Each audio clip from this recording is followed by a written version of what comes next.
അമ്മാ അമ്മോ എന്താ പറഞ്ഞ സാധനം മൊത്തം മേടിച്ചു വന്നിട്ടുണ്ട്. ഇവിടം വരെ എത്തുള്ള അത് ഇവിടം വരെ എത്തുള്ളൂ, അത് അടുക്കള വരെ എത്തൂലേ? അപ്പൊ എന്തുമ്മാ ഞാൻ ഇത്രയും ദൂരം നടന്നു പോയി സാധനം മേടിച്ചോണ്ട് വന്നല്ലേ? ആ അത് തന്നെ എനിക്ക് ചോദിക്കാനുള്ളത്. ഇത്രയും ദൂരം നീ നടന്നുപോയി സാധനം മേടിച്ചോണ്ട് വരാമെങ്കിൽ ഇത് അടുക്കള വരെ എത്തില്ലേ? വയ്യമ്മ പണ്ടത്തെ പോലെ അങ്ങനെ നടക്കാനൊന്നും. പിന്നെ പറഞ്ഞിട്ട് തോന്നുന്നു അവന് 60 വയസ്സായെന്ന്. അമ്മ ഈ വീട്ടിലെ എല്ലാ കാര്യങ്ങൾക്കും ഞാൻ തന്നെയല്ലേ ഓടി നടക്കണത്. അയ്യോ ഭയങ്കര ഓട്ടം തന്നെ. എത്ര രൂപയുടെ കേസു? അമ്മ മൊത്തം 960 രൂപയായി, ബാക്കി 40 രൂപ ഞാൻ എടുത്തു. ബില്ലില്ലേ?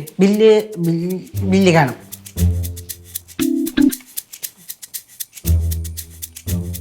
കേശുവേ, കേശു, എന്തമ്മാ ഇതില് 860 ആയിട്ടുള്ളൂ. ബില്ലിൽ 860 ഉള്ളൂ. പിന്നെ എങ്ങനെ 960 ആവണ? 860 അല്ലല്ലോ, 960 ആണല്ലോ. ഇല്ലല്ലോ, 860 ആണല്ലോ. അത് എനിക്ക് തോന്നി ചിലപ്പോ പുള്ളി മാറ്റി എഴുതിയത് വല്ലതും ആയിരിക്കും അല്ലേ? പുള്ളിക്ക് കുഴപ്പമൊന്നും സംഭവിച്ചിട്ടില്ല. പറയടാ, സത്യം പറയടാ. നിന്റെ മൊത്തം നട ഒരു മാറ്റം. പറയടാ, സത്യം പറയടാ. അമ്മ ഞാന് എന്റെ ഒരു സാധനം മേടിച്ച് കഴിച്ചു. എടാ കേശു, നിനക്ക് കഴിച്ചത് സത്യം അങ്ങോട്ട് പറഞ്ഞാൽ പോരായിരുന്ന? എന്തിനാ ഈ കള്ളം പറയാൻ പോണത്? അത് നല്ല സ്വഭാവോടാ. എന്താ ഭക്ഷണം കഴിച്ച് നമ്മളെന്താ വഴക്കുറയോ?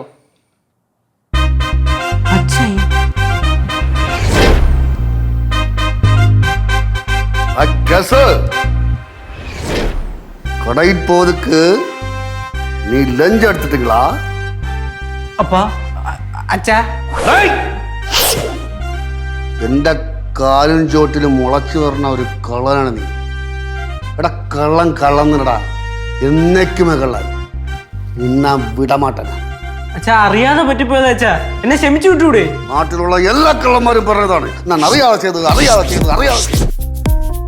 എനിക്ക് എക്സ്ക്യൂസ് കേൾക്കണ്ട. ഇതൊരു ചെറിയ തെറ്റില്ല അച്ഛാ, അത്ര വലിയ കാര്യമായിട്ട് എടുക്കണോ? ചെറിയ തെറ്റാടാ ഇത്. പുള്ളേ തൊടക്കൂടാത്. നീ പോയി കുട്ടം പിള്ളേരെ മോളെ. എടാ കേസു, നീ ഓരോ പ്രാവശ്യവും കടയിൽ പോകുമ്പോ വെട്ടിമേനി നടത്തി കുടുംബത്തിന് എന്തുമാത്രം നഷ്ടങ്ങൾ ഉണ്ടാക്കടാ. നീ ഇനി ജീവിച്ചിരിക്കാൻ പാടില്ല. ഞാനൊരു 100 രൂപയല്ലേ അച്ഛാ എടുത്തുള്ളൂ. 100 രൂപയല്ലേ ഞാൻ എടുത്തുള്ളൂ. നീ എടുത്താ 100, 2 പേർ എടുത്താ 200, 10 പേർ എടുത്താ പറ എത്ര തരൂ? 10,000. 10,000. ലക്ഷങ്ങൾ എടുത്താ കോടി.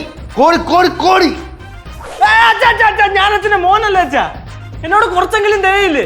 ഒന്നുമില്ലെങ്കിൽ അമ്മയും അച്ഛനും നേർച്ചയായിട്ട് കിട്ടിയ കുട്ടികളൊരു കുട്ടിയല്ല അച്ഛാ ഞാൻ. ആണ്. തപ്പ്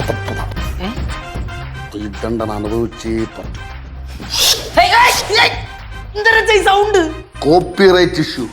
எனக்கு நானே BGM போடுறேன். ஒழுங்கி மாறுவீங்களா? என்ன பிடிச்சோ சோஜன குத்து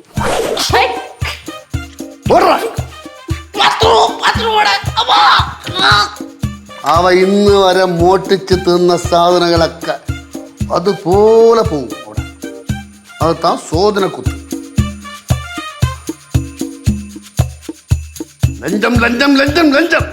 ലഞ്ചോ ഓ വിശക്കണം. ഫുഡ് ഉണ്ട്. എടുത്തു നോക്കിയാ. ഹലോ കേരള ചേട്ടാ, ഈ വിഗിന്റെ വാടകക്കാര് കൊടുക്കും. ഞാൻ മര്യാദക്ക് ഇതിന്റെ വാടക കൊടുത്തോണം. ചോദിച്ചാൽ എന്റെ അടുത്തേക്ക് വന്നിട്ടുണ്ടെങ്കിലുണ്ടല്ലോ